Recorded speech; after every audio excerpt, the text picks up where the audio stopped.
اعوذ باللہ من الشیطان الرجیم، بسم اللہ الرحمن الرحیم۔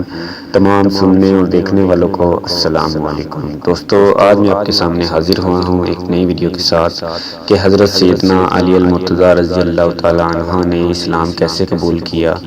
اور حضرت سیدنا علی المرتضیٰ رضی اللہ تعالیٰ عنہ نے حضور نبی کریم صلی اللہ علیہ وآلہ وسلم سے کیا وعدہ کیا، اور آپ رضی اللہ تعالیٰ عنہ نے اپنے والد بزرگوار سے مشورہ کیے بغیر اسلام کیسے قبول کیا۔ یہ جاننے کے لیے ویڈیو کو شروع سے لے کر اینڈ تک ضرور دیکھیں تاکہ آپ کو پورے قصے کی سمجھ آ جائے۔ اور ایک گزارش بھی ہے کہ جو لوگ چینل پر نئے ہیں وہ چینل کو ضرور سبسکرائب کر لیں اور ساتھ ہی بیل آئیکن پر بھی کلک کر لیں تاکہ آپ کو آنے والی مزید نئی ویڈیو بآسانی پہنچتی رہے۔ اور اگر ویڈیو اچھی لگے تو ویڈیو کو لائک کرنا نہ بھولیں اور ویڈیو کو شیئر ضرور کریں، کیونکہ اچھی بات دوسروں تک پہنچانا صدقہ جاریہ ہے۔ حضرت سیدنا علی المرتضیٰ رضی اللہ تعالیٰ عنہ کے ایمان لانے سے متعلق حضرت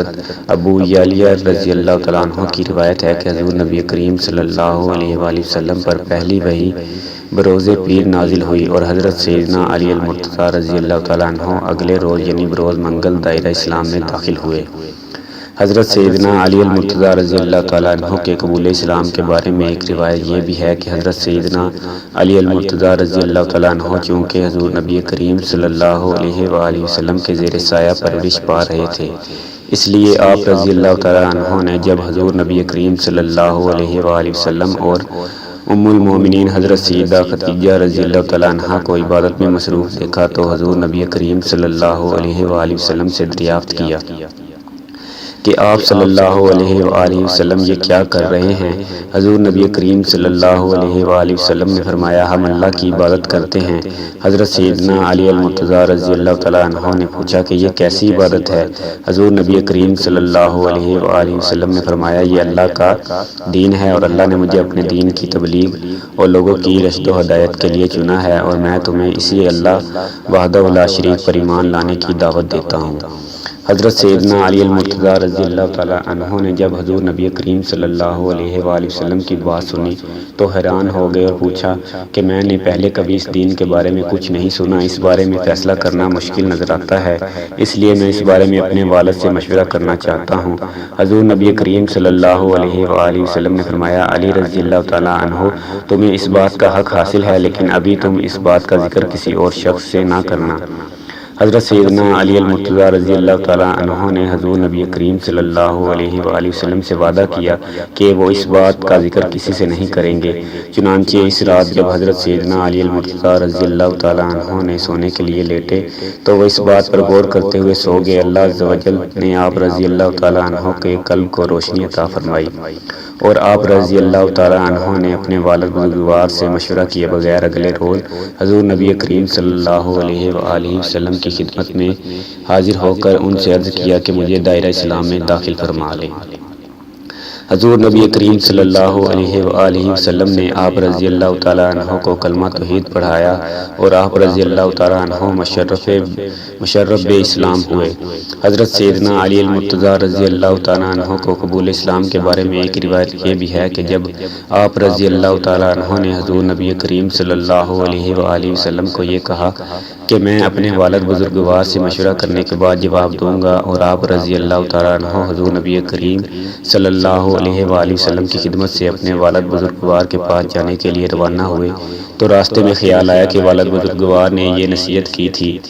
کہ تمہیں محمد صلی اللہ علیہ وآلہ وسلم کی کسی بھی بات کی دعوت دے تو اسے ضرور قبول کرنا اور ان کی نفی نہ کرنا۔ چنانچہ آپ رضی اللہ تعالیٰ عنہ فوراً پلٹے اور حضور نبی کریم صلی اللہ علیہ وآلہ وسلم کی خدمت میں حاضر ہو کر اسلام قبول کر لیا۔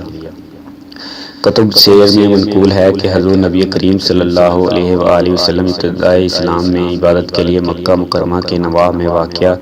ایک عبادی میں عبادت کی غرض سے تشریف لے جاتے۔ اسی دوران حضرت سیدنا علی المرتضیٰ رضی اللہ تعالیٰ عنہ بھی آپ صلی اللہ علیہ وآلہ وسلم کے ہمراہ ہوتے تھے۔ ایک دن حضور نبی کریم صلی اللہ علیہ وآلہ وسلم اور حضرت سیدنا علی المرتضیٰ رضی اللہ تعالیٰ عنہ عبادت میں مصروف تھے کہ حضرت ابو طالب حضرت سیدنا علی المرتضیٰ رضی اللہ تعالیٰ عنہ کو تلاش کرتے ہوئے ادھر نکلے۔ حضرت ابو طالب نے جب اپنے بھتیجے اور بیٹے کو اس طرح عبادت میں مصروف دیکھا تو حیران ہوئے کہ یہ کس طرح کی عبادت کر رہے ہیں۔ انہوں نے حضور نبی کریم صلی اللہ علیہ وآلہ وسلم سے دریافت کیا، پیارے بھتیجے یہ کیا ہے جو تم کر رہے ہو؟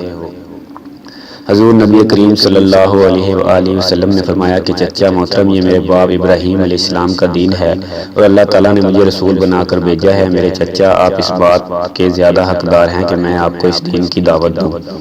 اور اس دعوت کو قبول کرنا آپ کا حق ہے۔ آپ میری اس دعوت کو قبول فرمائیں اور میری مدد کریں۔ حضرت ابو طالب نے حضور نبی کریم صلی اللہ علیہ وآلہ وسلم کی بات سننے کے بعد کہا، پیارے بھتیجے، تم درست کہتے ہو، لیکن میں اپنے آباء و جداد کے دین کو نہیں چھوڑ سکتا، لیکن تم اس بات پر اطمینان رکھو کہ جب تک میں زندہ ہوں تمہیں کوئی تکلیف نہیں پہنچائے گا۔ پھر حضرت ابو طالب اپنے بیٹے حضرت سیدنا علی المرتضیٰ رضی اللہ تعالیٰ عنہ کی جانب متوجہ ہوئے، جنہوں نے ابھی تک ان سے اپنے قبول اسلام کو چھپا رکھا تھا۔ ان کو مخاطب کرتے ہوئے کہا، اے علی رضی اللہ تعالیٰ عنہ، اے میرے فرزند، تمہیں انہوں نے راہ حق کی دعوت دی ہے، تم ان کے ساتھ رہو اور ان کی خدمت کو اپنا شعار بنا لو۔ ان کا دامن مضبوطی سے تھامے رکھنا، کیونکہ یہ جو بات بھی تم سے کہیں گے وہ نیکی اور بھلائی کی بات ہوگی۔ حضرت سیدنا علی المرتضیٰ رضی اللہ تعالیٰ عنہ نے جب والد بزرگوار کی بات سنی تو ان کو اطمینان ہو گیا اور جس بات کا خدشہ تھا وہ دور ہو گیا۔ اب باپ رضی اللہ تعالیٰ عنہ مزید کھل کر حضور نبی کریم صلی اللہ علیہ وآلہ وسلم کے ساتھ عبادت میں مصروف رہنے لگے۔ دوستو، ویڈیو اچھی لگی ہو تو ویڈیو کو لائک کرنا نہ بھولیں اور ویڈیو کو زیادہ سے زیادہ شیئر کریں تاکہ معلومات دوسرے لوگوں تک پہنچ سکے۔ اور ایک گزارش بھی میں نے کی تھی کہ جنہوں نے ابھی تک میرے چینل کو سبسکرائب نہیں کیا وہ جلدی سے میرے چینل کو سبسکرائب کر لیں۔ شکریہ۔